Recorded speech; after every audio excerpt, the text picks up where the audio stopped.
Hello student. आज हम लोग एक क्वेश्चन हमेशा सिंपल हार्मोनिक में आता है उठ के, और बहुत ही कॉन्सेप्चुअल सवाल दिमाग में आता है और हर बच्चों के दिमाग में आता है और कन्फ्यूजन भी रहता है करीब करीब ऑलमोस्ट। एंगुलर वेलोसिटी क्या होता है उसको भी ओमेगा से रिप्रेजेंट करते हैं, और एंगुलर फ्रिक्वेंसी क्या होता है उसे भी ओमेगा से रिप्रेजेंट करते हैं, वो हमें समझना है। ओके, जब भी कहीं एंगुलर वेलोसिटी की बात आती है इसका मतलब कहीं ना कहीं एंगुलर डिस्प्लेसमेंट होता है। ये सपोज यहाँ पे कोई बॉडी यहाँ पे है, यहाँ से मूव करके यहाँ गई, तो ये क्या हुआ, थीटा। एंगुलर डिस्प्लेसमेंट उसका कितना हुआ, यहाँ से यहाँ गया। सपोज फिर यहाँ से यहाँ गया, ये डी थीटा हुआ, और इसको यहाँ से यहाँ तक आने में सपोज डी टी टाइम लगा है, this one D T time. तो ये बॉडी, उस बॉडी का ये जो सर्कुलर पाथ में मूव कर रही है या किसी कर्व पाथ में मूव कर रही है, तो जिसका जहाँ पे एंगुलर डिस्प्लेसमेंट हो रहा है, तो इसे हम क्या बोलेंगे, एंगुलर वेलोसिटी बोलेंगे, right. D theta D T, clear हो गया एंगुलर वेलोसिटी का।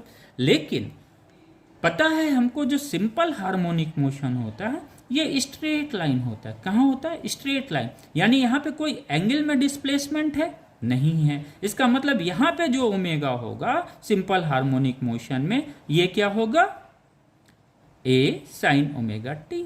चूंकि ये ओमेगा एंगुलर वेलोसिटी तभी है जब एंगुलर डिस्प्लेसमेंट हो, लेकिन चूंकि सिंपल हार्मोनिक मोशन क्या, एक स्ट्रेट लाइन मोशन है, किसी मीन पोजीशंस के टू एंड फ्रो एक स्ट्रेट लाइन मोशन है, दिस वन मोशन है, यहाँ पे कोई एंगल है नहीं, इसलिए एंगुलर वेलोसिटी यहाँ पे होगा नहीं। ये ओमेगा क्या होगा बच्चों, ये एंगुलर फ्रीक्वेंसी होगा, राइट। क्या होगा, एंगुलर फ्रीक्वेंसी। और एंगुलर वेलोसिटी क्लियर हो गया, क्योंकि यहाँ पे एंगल में चेंजेज आ रहा है। डिस्प्ले, ये बॉडी यहाँ से यहाँ गई, फिर यहाँ से यहाँ गई, तो ये क्या हुआ, एंगुलर डिस्प्लेसमेंट हो रहा उसको v की वजह से, राइट। तो ओमेगा इक्वल टू क्या होता है, D theta by D T, rate of change of angular displacement with the time.